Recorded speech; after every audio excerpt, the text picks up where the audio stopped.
Okay, so this lesson is partial fractions is the thing that you'll have to do next year. If you take calculus, you have to do partial fractions. And it's something that's just totally about systems of equations. It's usually 2 by 2, sometimes it's 3 by 3. And you'll be able to use any of the ways you know to solve it if you get that far. So let's see. We have to recognize partial fraction decompositions and find partial fraction decompositions, right? What we mean by that is this, right? We start with a rational expression, something that looks like this, right? And we factor the denominator. Most of these problems, the denominator will be very easily factored. And then we write it as the sum or the difference of, and you can see how each of these terms on the right have the factors from the denominator. You know, these are called the partial fractions. This is the rational expression that we start with. The process of partial fractions is decomposing this rational expression into these partial fractions, right? Now the reason is because, again, next year when you do this in calculus or whenever you do it, it's not the kind of thing that comes up, you know, in the third year of calculus. It comes up in the first semester. You'll have to do it. You know, you spend half of your time in calculus doing derivatives and the other half doing a thing called integrals. And if I wanted to take the integral of this rational expression, it would look something like that. And guess what? Can't be done. But if I break it into partial fractions, that would look like this. And don't worry about what the dx stands for. But that can be done. By rewriting them as partial fractions gives us a way to solve things like this that we can't solve as written. So that's why we learned this technique. It helps if you've got rational expressions that just don't fit all the strategies we've got to solve integrals. So we break them into partial fractions, and then that's actually a very simple. This one actually, if you solve this by integration, that would be 2 times the natural log of x minus 3 minus the natural log of x plus 2. Done. Right? Can't be done, can be done very easily. That's why we do it. Okay. Now, this is a lot of, I think as you look at it, probably your eyes blur and you're like, oh my gosh, what is all this? But just keep in mind the main statement that is at each number, right? We're going to go ahead and give you examples and not, you know, just theoretical things. What would you do?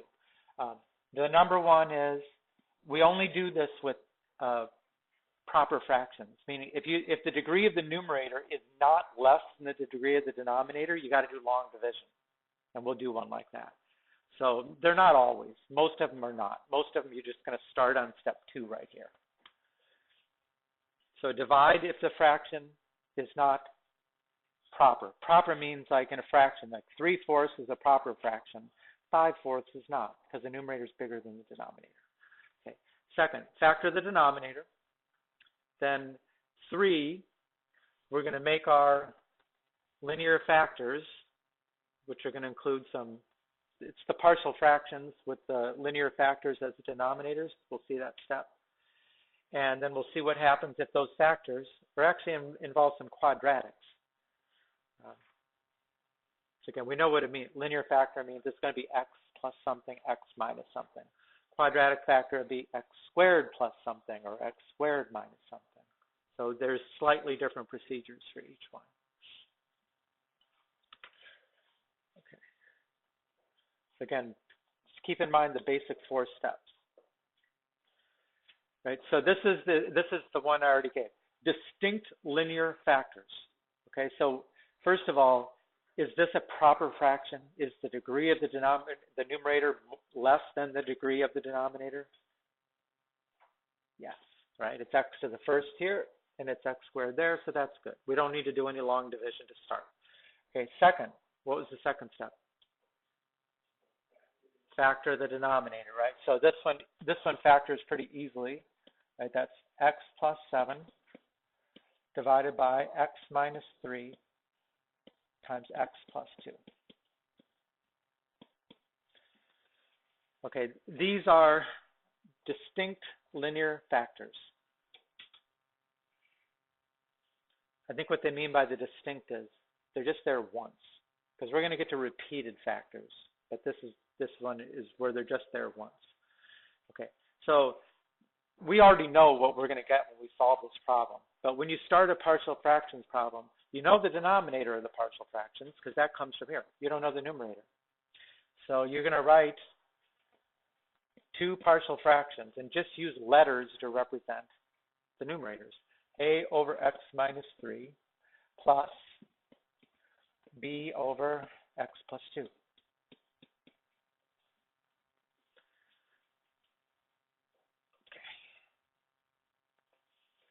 And A and B are constants, right? There's no variables involved. Because again, we know that this has to be, it has to be a lesser degree in the numerator than it is in the denominator. If it's a linear denominator, it's got to be a constant, right? A and B are constants.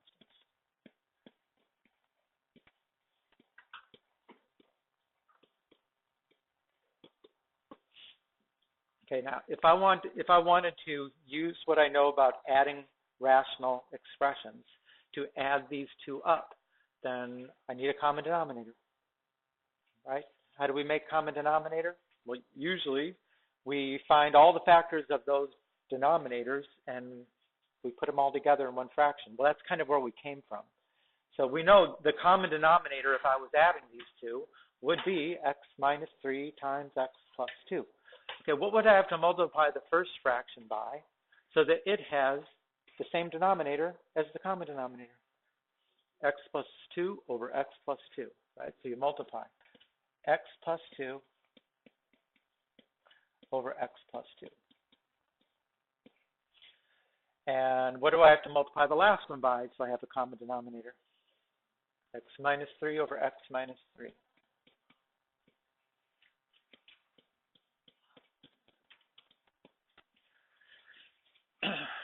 Okay, let me go like this.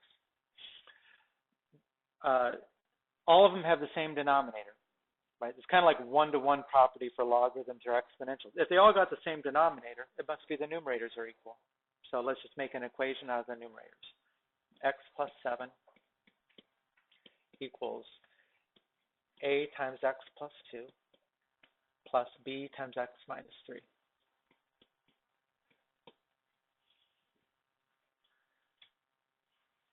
Okay, again, it's kind of like a one-to-one property. We know on the left-hand side, we have a linear term and we have a constant term. So we need to get together all of the linear terms on this side and all the constant terms, meaning simplify. Simplify, combine like terms. Right, this one will be ax plus 2a plus bx minus 3b, which is x plus 7 equals a plus b times x plus 2a minus 3b. So I put together the linear terms, ax plus bx here, and there's the constant terms. Yes. Yes. Madison Bailey, Dean of Boys. Okay. Now again, if there's going to be, if the expression on the left equals the expression on the right, it's got to be that the linear terms are equal and the constant terms are equal. So make two equations. In one of them, you're going to set the coefficient of the linear term here, a plus b equals, what's the coefficient of x here? 1. 1, the coefficients, right? A plus b equals 1. And now set the constant terms equal to each other. 2a minus 3b equals 7. Right? If the constant terms are equal, that's got to be 2a minus 3b equals 7. So, we started out saying we need to find the coefficients, the numerators of these partial fractions. And there was two partial fractions, which means two things we didn't know. Well, if you have two things you need to know, you need two equations. There's our two equations. We created a system. And now you can solve it any way you want. What do you think would be the easiest thing here? Substitution, elimination? Substitution, okay. Which one do you want to solve for which one? Solve for A up here, okay. Again, you could choose to even use your calculator. Do matrices if you want, right? 1, 1, 2, negative 3 for matrix A, 1, 7 for matrix B, A to the minus 1B. Okay, we'll solve this one. A equals 1 minus B. Okay, then I substitute into the other one. 2 times 1 minus B minus 3B equals 7.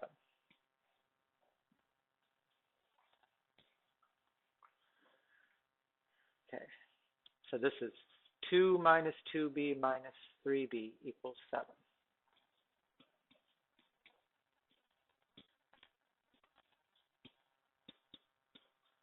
So 2 minus 5B equals 7. Negative 5B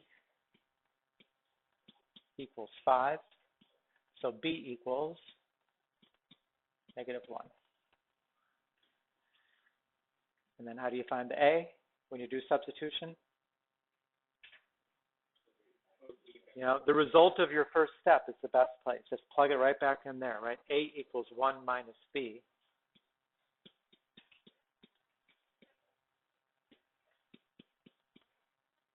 A equals 2. Right, so the partial fractions would have been 2 over x minus 3 minus 1 over x plus 2, which is what we already knew to be the answer.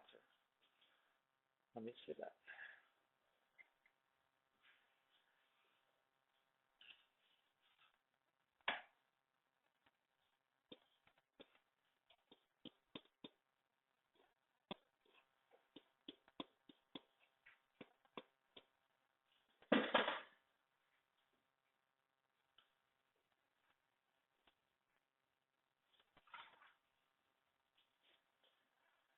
So that's the simplest case, right? They're linear factors. They're only there to the first power. Easier.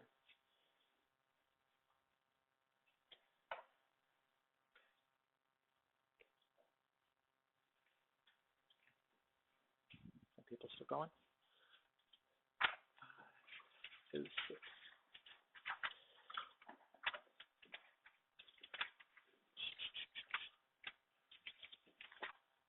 Right, the next one, we ratchet it up a little bit. Okay. Well, actually, this is the same kind of problem. I mean, you know, it's possible. If the denominator doesn't factor, you're not going to be able to do this thing. It's got to be factorable at least. You know, there's got to be, if you can make two factors, you could have two partial fractions. In this case, you look at the denominator. Is it factorable? Again, you can't get stuck on a basic algebra 2 kind of factoring here. Right? 2 times negative 1 is negative 2. Are there factors of negative 2 that add up to negative 1? Yes. So you should know how to factor it. Okay. You don't want to get to pre-calc or the calculus and you're still, I don't know how to factor that kind of thing. You've been doing it for years now, right? So the first thing you do is factor the denominator. The denominator would look like, and because this one is going to be a fairly easy one just to guess and check, because there's not many factors of 2 and 1, right? The first terms will be 2x and x, and then what is it going to be on the other? Should be a minus 1 and a plus 1. So you can go through that process. That'll give us the negative 2x plus x, which is negative x. Okay. So factor the denominator. That's the first step. Now what? Yeah, these are distinct linear factors, so we're going to make our partial fractions, right? The partial fractions in this case will be a over 2x plus 1 plus b over x minus 1. What do I need to multiply the first one by to have the common denominator? X minus 1 over x minus 1. And the second one, 2x plus 1 over 2x plus 1. Okay, now that everything has the same denominator, then I make an equation out of the numerators. Right? X plus 5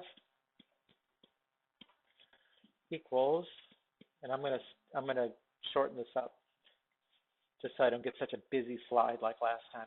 AX minus A plus 2BX plus B.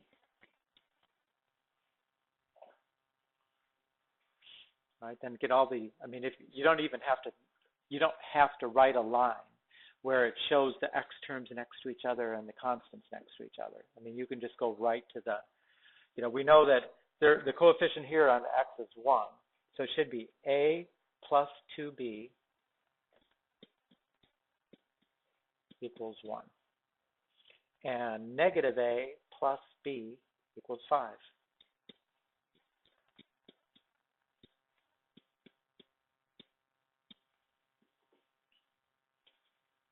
Right? This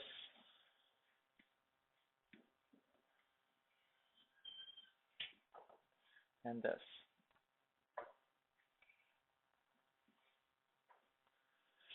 Okay, how do you suggest to solve that one?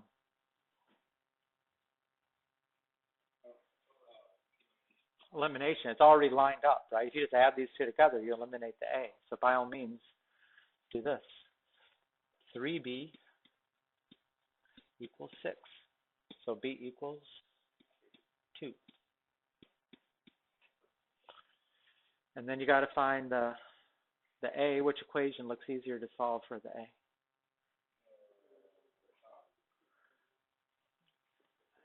I guess it doesn't matter, but I'll do the first one. Actually, that's not what I would have done, but A equals 1 minus 2B. A equals 1 minus 2 times 2. So A equals negative 3.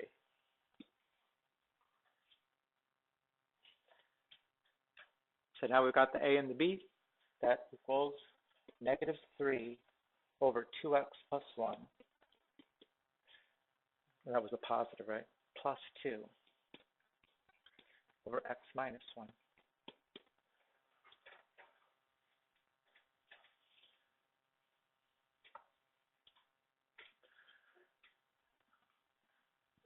Yeah.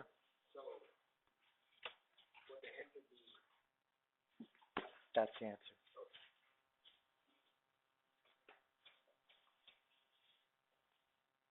Okay. Good. So now it gets more complicated. Okay, would you say that this one is a proper fraction? Because why? There's a higher power in the numerator than in the denominator. That means you got to do long division, right? We don't do partial fractions until we have a proper fraction to do it on. Okay, so remember the long division. I'm going to do that here. X to the 4th plus 2x to the 3rd plus 6x squared plus 20x plus 6. And this is x to the 3rd plus 2x squared plus x. Okay, how many times does x to the 3rd go into x to the 4th? X.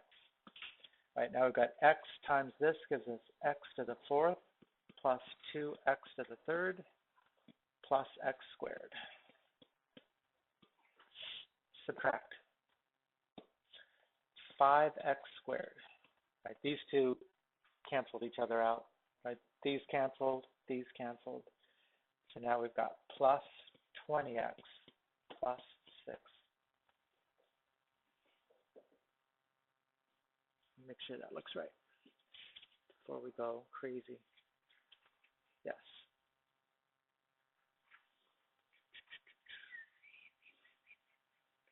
Okay, I'm thinking the wrong thing. Okay, so this equals x plus That's a remainder, right? Because it has a lower degree than this. So this is 5x squared plus 20x plus 6 divided by what we were dividing by, x to the third plus 2x squared plus x.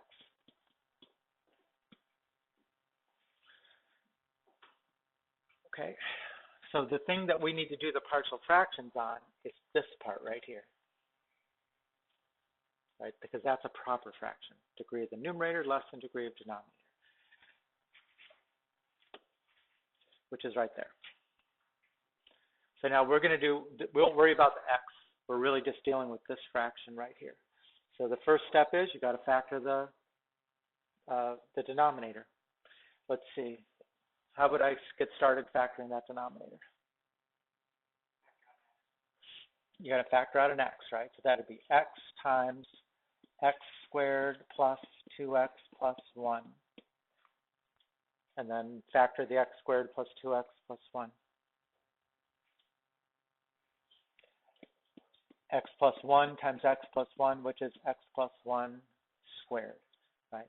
So we're going to write, now this is what happens when you have a repeated factor in the denominator, okay? When I write my partial fractions, right, it's going to be, I want to use the same way I did it on that second one, okay? Right, it's going to be like this. I'll put over the first factor is a over x, right? The second factor will be b over x plus 1. And the next factor is going to be c over x plus 1 squared. So if you have a repeated factor in the denominator, you're going to have two partial fractions. One of them is x plus 1 to the first. The next one is x plus 1 squared.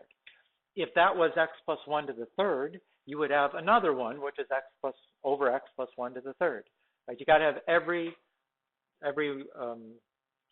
power of x plus 1. Okay, so now these are our partial fractions. What do we need to do to have a common denominator in this first fraction? What do we multiply by?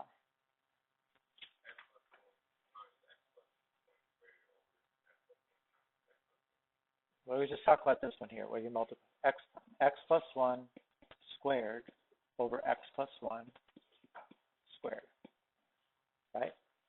And how about the next one? What's this one missing from a common denominator? It's missing an x, right? And it's missing an x plus 1. So we got to go x times x plus 1. And how about the last one? It's just missing the x, right? Okay, so this is a times x squared plus 2x plus 1 plus bx squared plus b plus cx, right? Which is ax squared plus 2ax plus a plus bx squared plus b plus cx. Okay, now how many things is it that we don't know? 3, A, B, and C, right? So how many equations are we going to have? 3. So let's set those up. We know that for the squared terms, it's A plus B x squared. So it'll be A plus B equals, and got to go up here.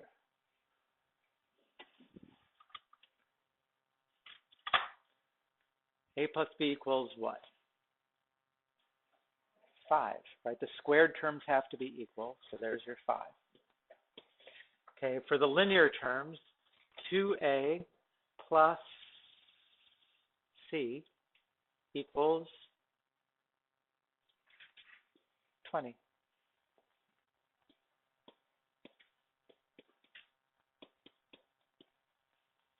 And for the constant terms, a plus b equals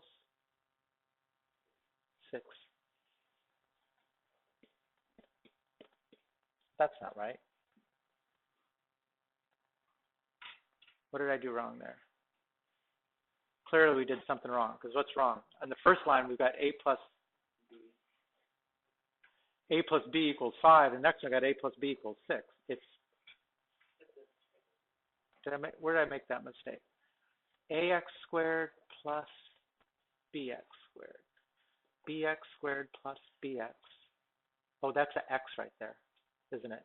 That should have been bx. Let me see if I can scrunch that in there. An x goes there, and an x goes there.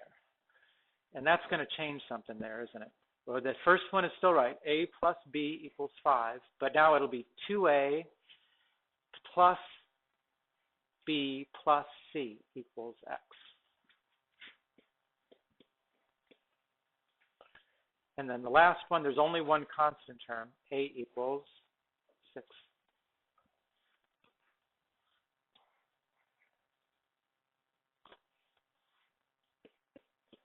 You know, and I wrote it like it's, you know, everything else all lined up. If you wanted to do it with matrices, because it's a 3 by 3, you could definitely do that, right? 1, 1, 0, 2, 1, 1, 1, 0, 0. On the other hand, this is kind of like in the row echelon form. The last one is actually already solved for A. So you can take that one and plug A up here and then solve for B. And then you'll have A and B, and you'll put it in here and you'll solve for C. So let's do that. A is 6. So 6 plus B equals 5. So B equals -1. Right? And then we've got 2 times A, 2 times 6, plus -1, plus C equals 20. So 12 minus 1 plus C equals 20. 11 plus C equals 20. So C equals 9.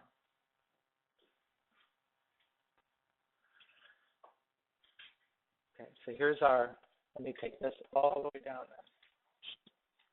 This thing equals x, there's the first term, plus, okay, now we know that the A was 6. So that's 6 divided by x. The B is -1, so minus 1 over x plus 1 plus 9 over x plus 1 squared.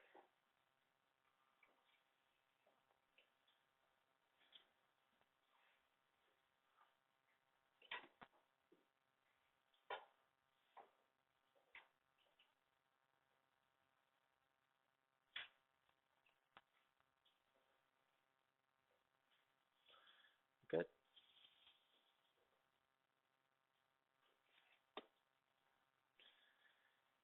Okay, let's see. Is this one proper? No, so we got to do the divide, right? This one's a pretty easy divide.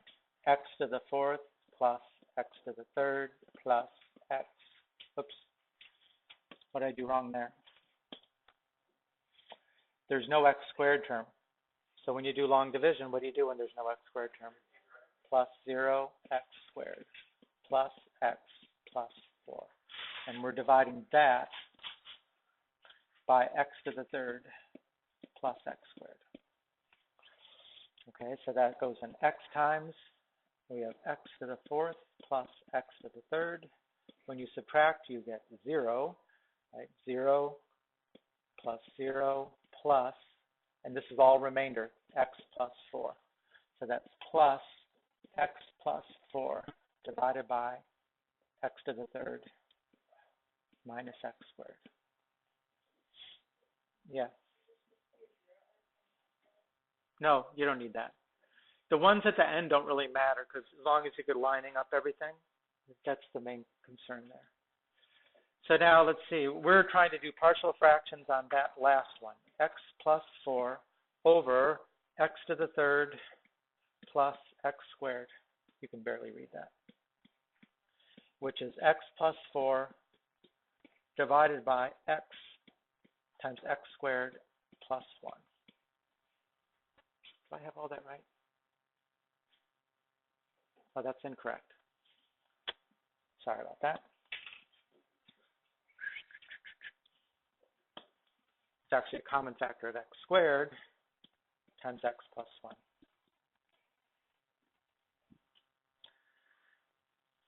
Okay, so what are the partial fractions going to be? It's got an x squared there, right? So you're going to have one of them's got to be a over x. What's the next one? B over x squared plus c over x plus 1.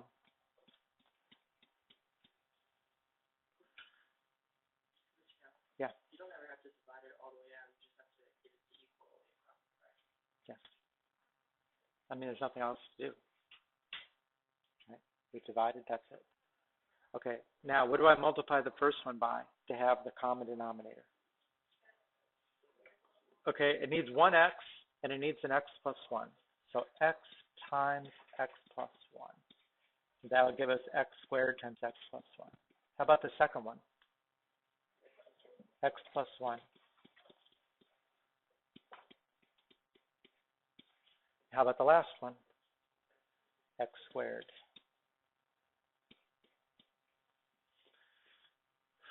Okay, so let's write our numerator here. Our numerator is going to be ax squared plus ax plus bx plus b plus cx squared.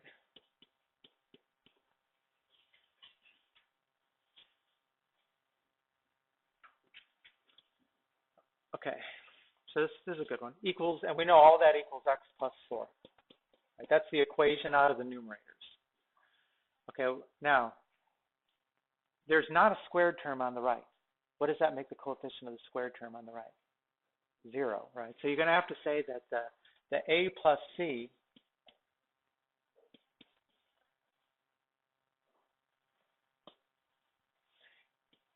equals 0, right? That's for the squared terms because there is no squared term on the right. Okay, the next one will be the linear terms. A plus b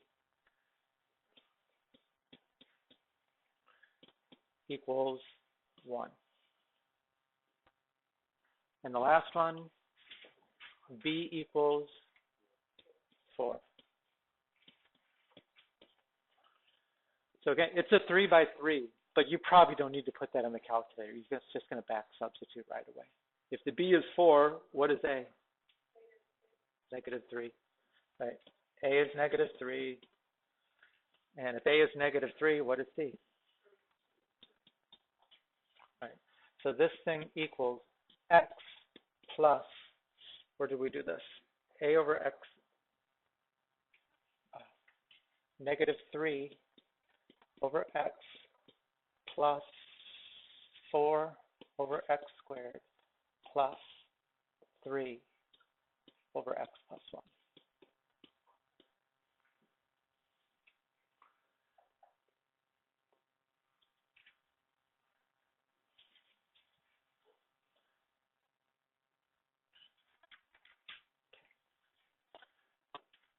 Now I think the one step more complicated than that, I didn't know, we didn't use that, is what happens if one of the factors is a quadratic. If you remember in the steps, that first slide, they had separate procedures for that. Okay, well, let's see. The first step is still factor the denominator. Okay, well, how does this denominator factor?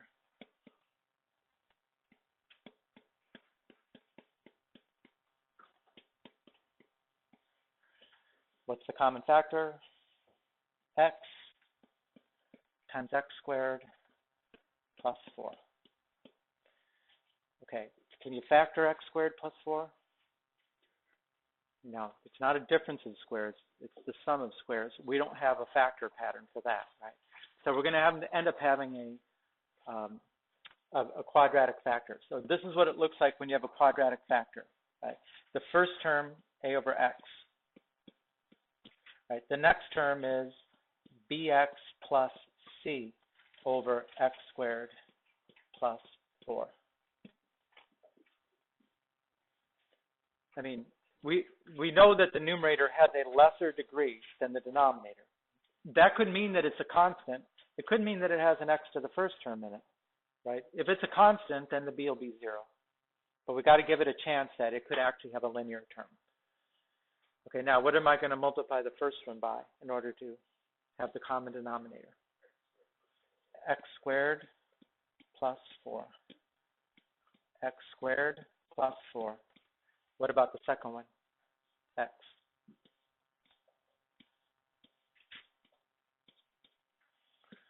Okay, now that everything has the same denominator, make an equation out of the numerators.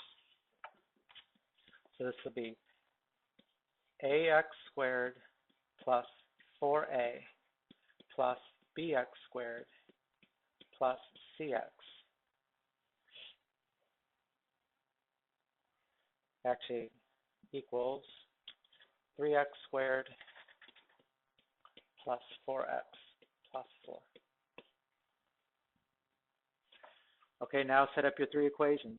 Make an equation out of the coefficients of the squared terms. What is that going to look like? A plus B equals 3. Okay, how about the linear terms? Okay, let's see.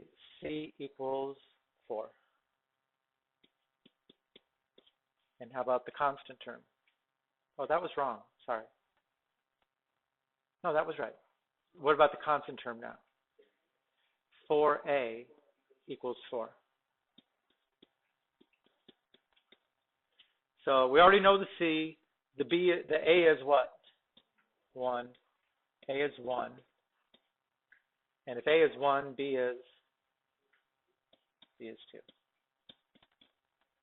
So there's A, B, and C. So these are the partial fractions.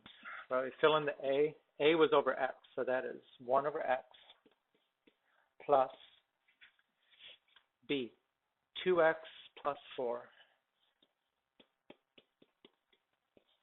divided by x squared plus 4.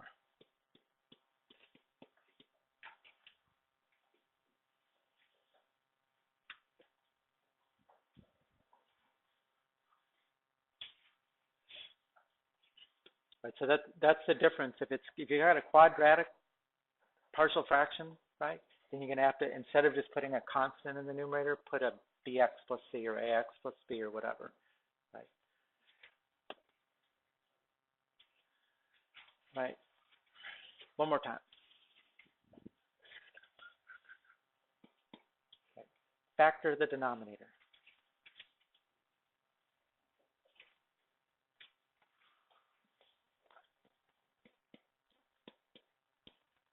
How does that denominator factor?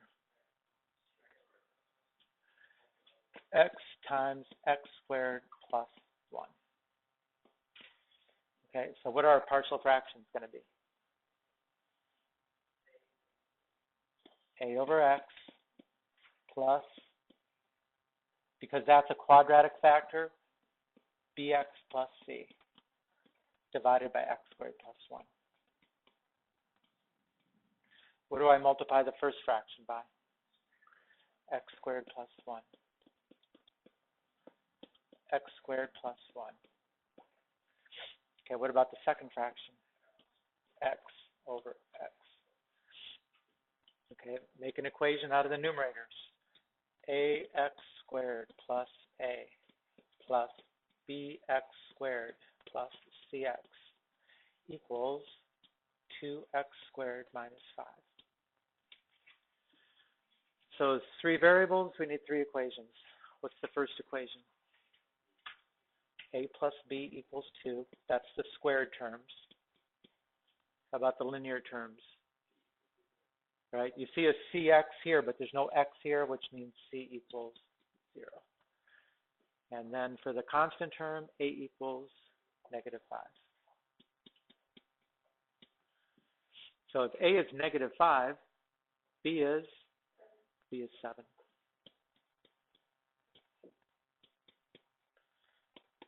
So here we go. A over x, negative 5 over x plus bx plus c, so it'll be 7x plus 0.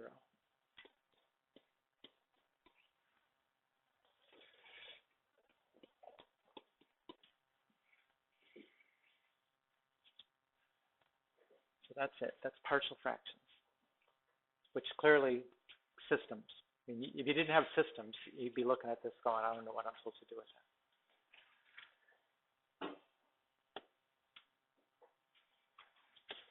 So those are the homeworks, only 5.